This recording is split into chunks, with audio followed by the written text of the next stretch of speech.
So this is Ben with Building Code Tips, and as part of our foundation series, we're going to dive into backfill and drainage when it comes to finishing up that foundation and whatever type of home project addition is that you're working on, and just kind of making sure that you're all squared away and you don't run into any hiccups or anything that may have gotten forgotten as you work through that process.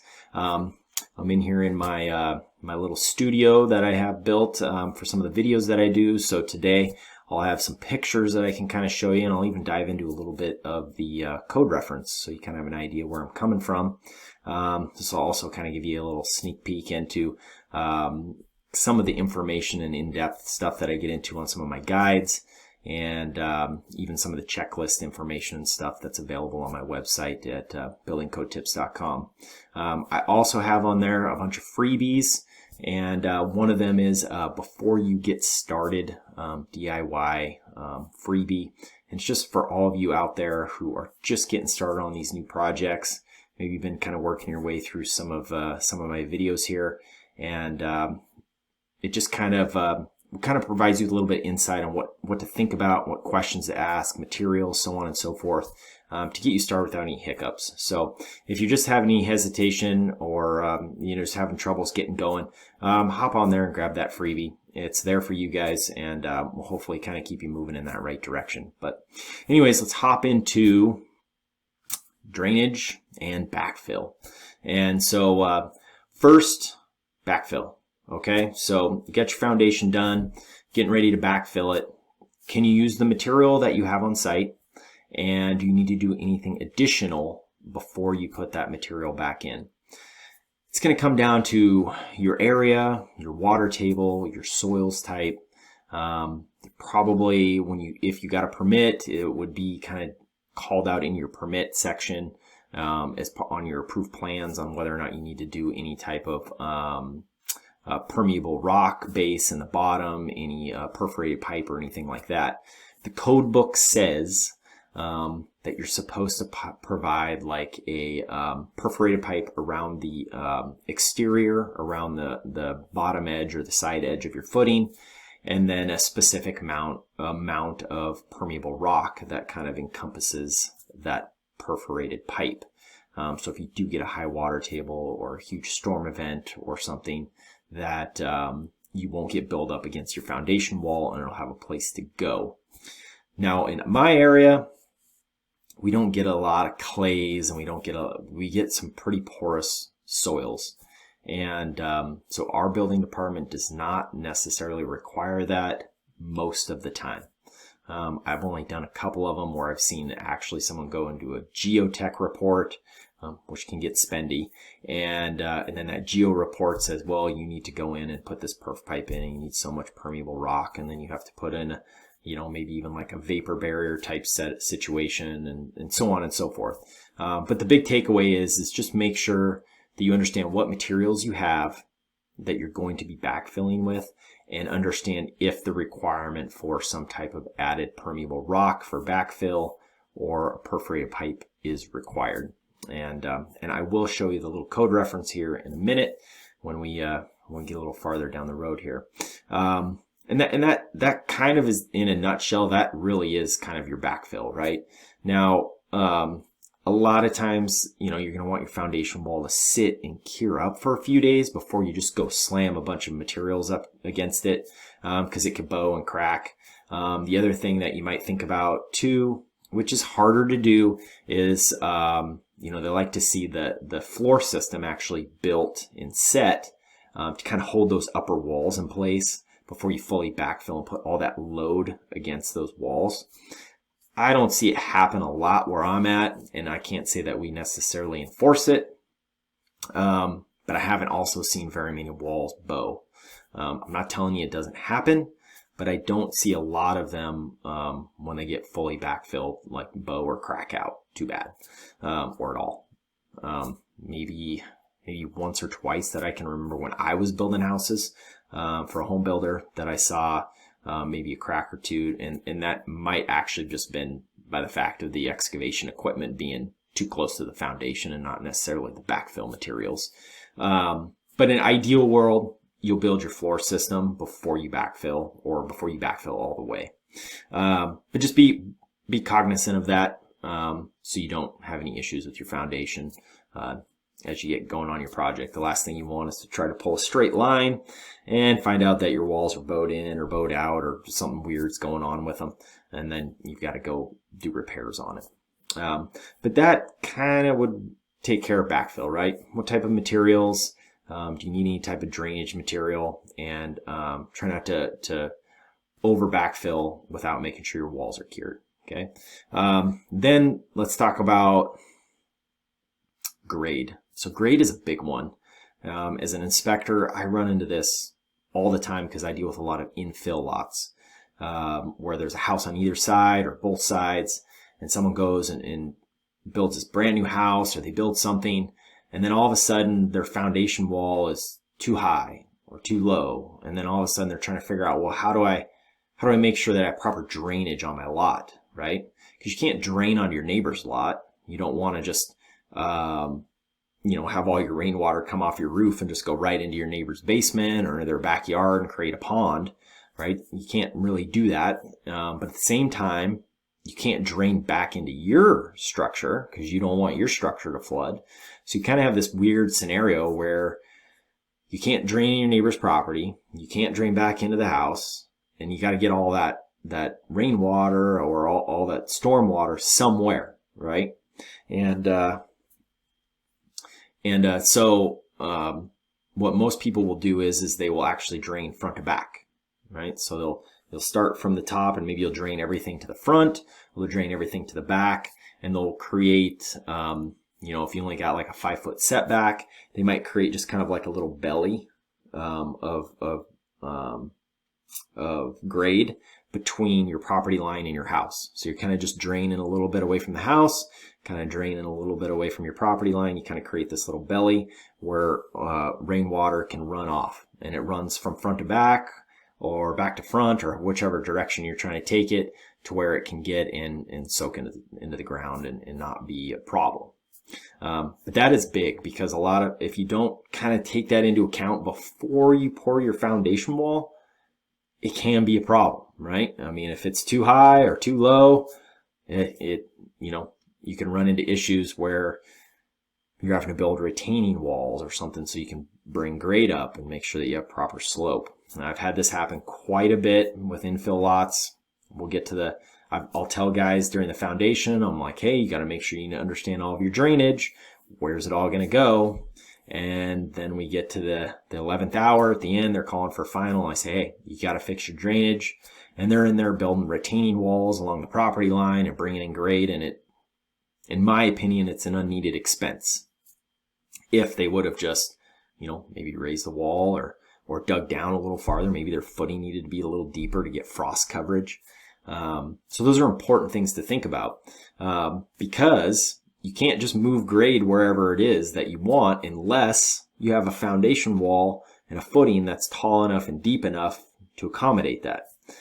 And what I mean by that is that from earth, so from grade to wood, is a minimum of 6 inches.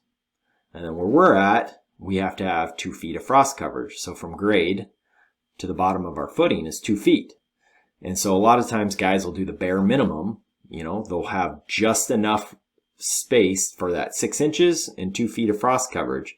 And so that line around that foundation is preset. Like, there's no moving it, right? You have to have 6 inches. You have to have frost coverage. It's right there. Well, then it depends on what everything else does from that mark to make sure you meet that other requirement of drainage not into your property, not back into your own foundation. That can create some problems. So just make sure you're covered on that. I know in the code book it talks a little bit about, a 2% slope, from your foundation out to your storm drainage, which might be the curb, front of the street. Talks a little bit about wanting to have like 6 inches of drop within the first 10 feet. When it comes to curb, most builders, most of the time, as far as what I've seen in our area, is they're going to follow the line of the street, and they're going to follow the curb appeal of all the houses around them. right? So they're not going to just go and put one that's way up in the air or way low or have some weird funky looking driveway when all the rest of them don't, right? They're going to kind of follow that same look. But as long as you meet the drainage requirements, we've never had an issue. Now, I can't speak for other building departments, but in our area, as long as you keep your drainage on your own property, you're pretty good to go. So let's look at a few pictures, and then we'll dive in a little bit in the code book. Okay, so this right here, this is just some form set up for a foundation wall. You can see they already poured the footings down here, and you can obviously see the soils, right? These are kind of pretty porous soils. Not a high water table in our area, so they'll end up just backfilling this material after they pour it. But they have to be at least 6 inches below top of wall, right, for that 6-inch earth to wood requirement. And now they can be lower than that because this is a pretty high wall, and they only have to have the 2 feet of frost coverage where we're at. So I mean, they have lots of room to play with as long as they're that 6 inches below. Okay, and then as far as, you know, you might end up seeing something where there's like a perf pipe that goes all the way around this foundation and then leads off to some type of storm drainage, dry well or catch basin or French drain, or it could be all kinds of different avenues to get that water away from your foundation. And then they might come in and shoot in a whole bunch of permeable pea gravel, crushed rock. Just depends on what is normally used in your area, and they'll kind of blow that in over the top of that pipe, and then you can backfill.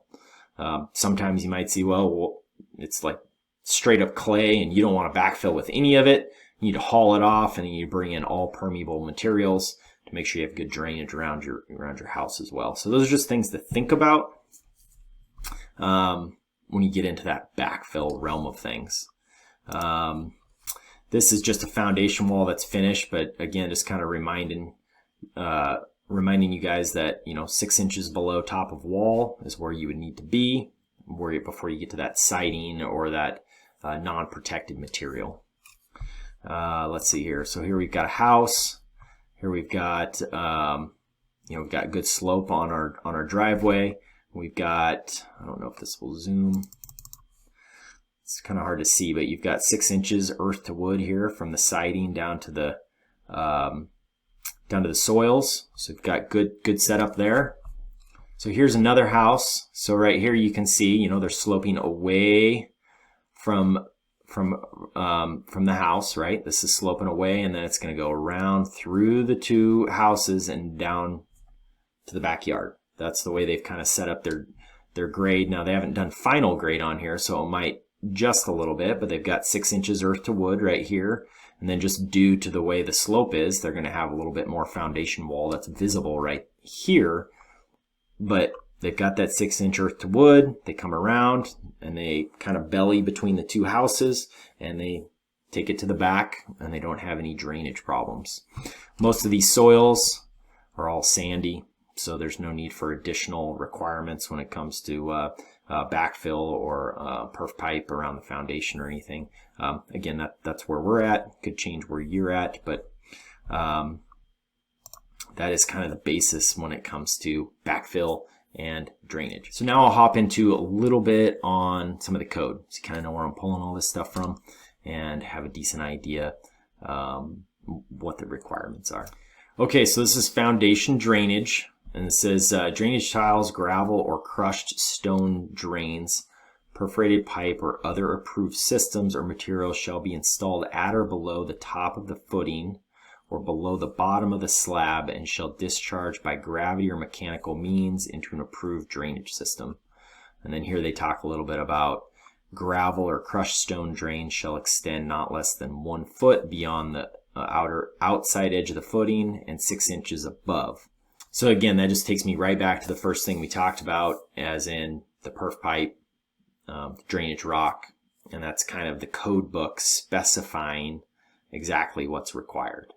Here we talk about protection of wood and wood-based products against decay. So there's all types of different things in here. They're talking about how you have to be have moisture barriers or be so many inches away from the ground. But the big one here is number 5. So wood siding, sheathing, and wall framing on an exterior of a building have a clearance of not less than 6 inches from the ground or less than 2 inches measured vertically from concrete steps, porch slabs, porch patios, horizontal surfaces exposed to the weather.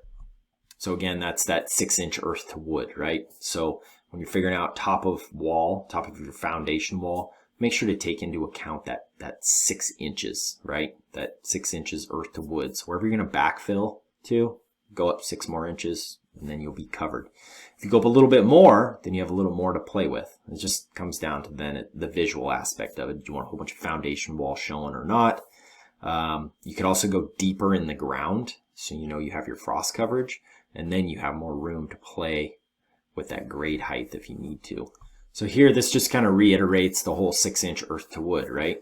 So this is height above finished grade. Concrete and masonry foundation wall shall extend above the finished grade adjacent to the foundation at all points not less than 4 inches where masonry veneer is used and not less than 6 inches elsewhere. So I guess if you've got a masonry veneer, if you got some type of brick, you can get into 4 inches. But that's like a non-decay item, right? That's a stone at that point. It's 6 inches when you start getting to that earth to wood type thing. So kind of the last part of this was just kind of storm drainage and making sure that it flows to the proper locations. And so here I've got a code snippet that I'll read for you, and then I think that should about button it up as far as backfill and drainage is concerned. So here we've got surface drainage shall be diverted to a stormwater conveyance or other approved point of collection that does not create a hazard. Lots shall be graded to drain surface water away from the foundations. The grade shall fall not fewer than 6 inches within the first 10 feet. But the exception is where lot lines, walls, slopes, or other physical barriers prohibit the 6 inches of fall within 10 feet. It's supposed to have not less, this thing's in the way. Here we go, not less than 2% away from the building. Okay, so be sloped not less than 2% away from the building. So hopefully that all makes sense and I didn't just ramble on too much for you there. But in a nutshell, as a recap, just make sure to ask those questions with your building department before you backfill or before you pour your wall, or when you're in your, you got your form set up for your footings or you're getting ready to dig. It's like, hey, Mr. Inspector or building department or whatever, am I deep enough? Am I going to have issues with my grade? Maybe you have a huge drop off on one side.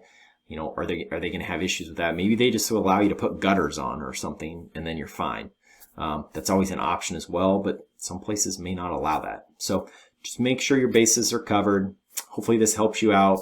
Hit the comments below if you have any questions, and by all means, check out Building Code Tips for the before you get started free checklist.